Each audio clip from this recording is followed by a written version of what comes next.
Hey there, I'll be sharing my kpop opinions that I've been leaving to marinate for a while. We don't need a disclaimer, so here we go.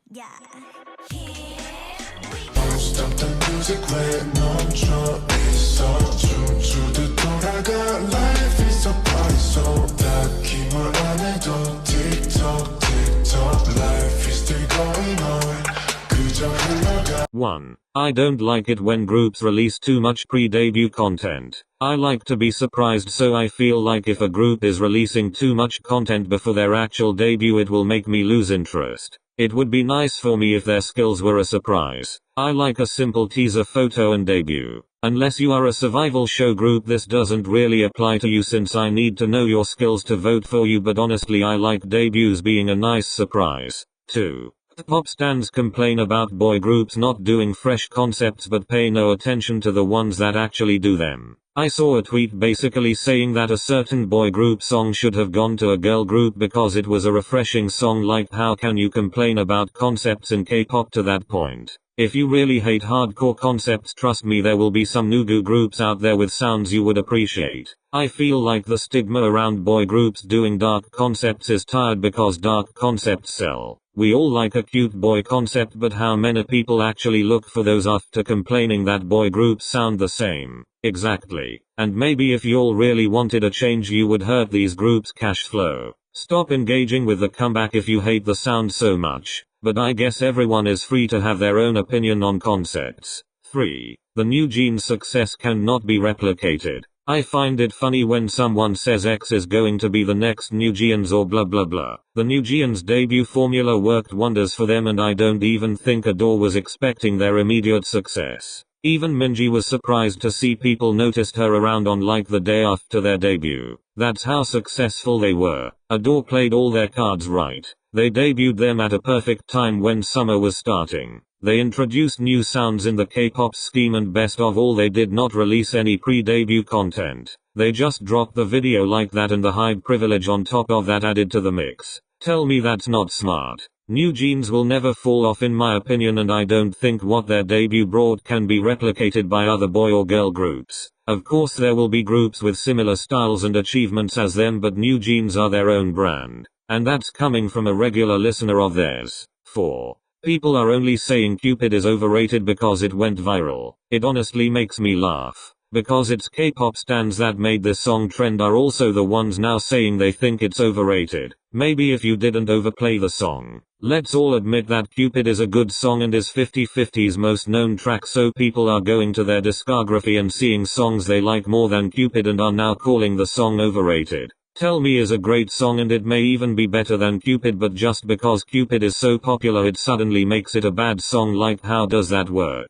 A lot of times people like to hate on successful things. That's a running trend I see in the industry. And now, cause of 50/50's success with Cupid, K-pop stans will be watching over their next comeback like hawks, ready to attack them if even a tiny thing is bad. I hope they don't get a nasty switch up by K-pop stans, but I have to brace myself because that's what they did with Weekly. I definitely enjoy 50/50's sound, but I wouldn't say I stan them. I want to get to know them more though. 5. Giddy is Kepler's best title track and should have been released earlier. You know what, haechan really fumbled the bag with Kepler, because they had a stacked lineup, but it feels like they don't know exactly what they want to do with their concept. They started off with Space and I feel like they should have continued with Space. Their releases are messy and not cohesive, especially We Fresh. That was definitely an error. Up was a very well received song by K-pop stans and they were on the right trajectory, so a song like Giddy should have been released after Up because it's not like people hate Giddy as a song. The reception of the song is generally quite good from what I've seen, but it didn't fit in the timeline of their discography.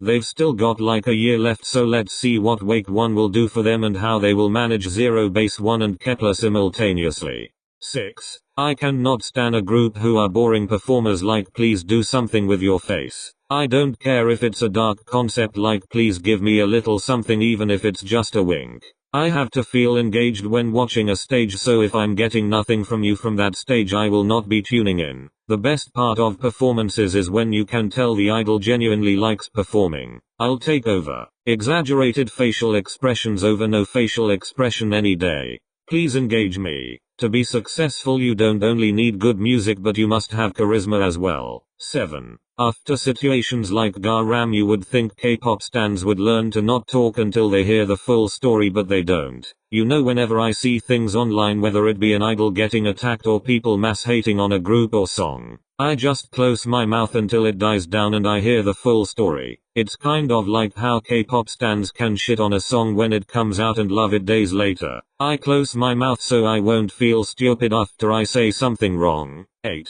Boys Planet's produce style formula was way better than Girls Planet, and they know that too. Looking back, Girls Planet felt like an experiment that clearly didn't work, because look at the ratings of that show compared to Boys Planet. The produce formula works and is genuinely more interesting than whatever Girls Planet was. I think Mnet are smart for scrapping that whole cell system vote, because looking back it makes me wonder how certain people got so far on Girls Planet. Nobody in the Boys Planet top 28 is necessarily untalented. The show flowed better and was a more interesting watch, and this time I actually felt like I cared about the contestants more. Nevertheless, Zero Base 1 and Kepler are both horrendous names. 9. No idol should be lip syncing at concerts. I don't even think this is an opinion at this point but a fact. If someone pays a ridiculous amount of money to come watch you at a concert, the least you can do is to provide some raw vocals. I want to hear every breath through that microphone. You need to be having fun at a concert. There are no excuses. Unless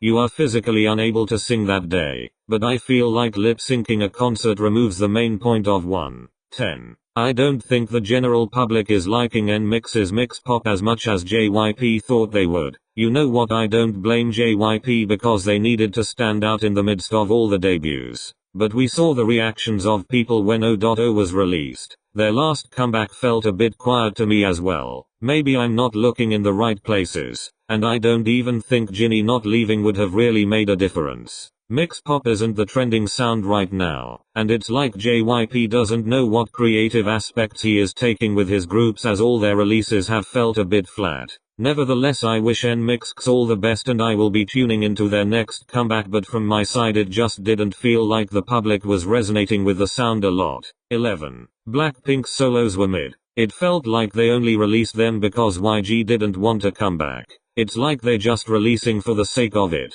Obviously, since Jennie released hers first the reaction was positive, but then it's like all the other members just released them for the sake of it. And that's not me saying the songs are bad, cause I'm not. But the way they were released screams forced, but whatever, because they still did well and are making money. 12. Ricky is the 5th gen it boy. Sorry, let me just go on a little tangent. He's pretty much the only reason I watched the damn show. He knew he was going to get nothing for screen time, so he took things into his own hands with his PR video, gained a fanbase and secured his debut at the same time. King shit.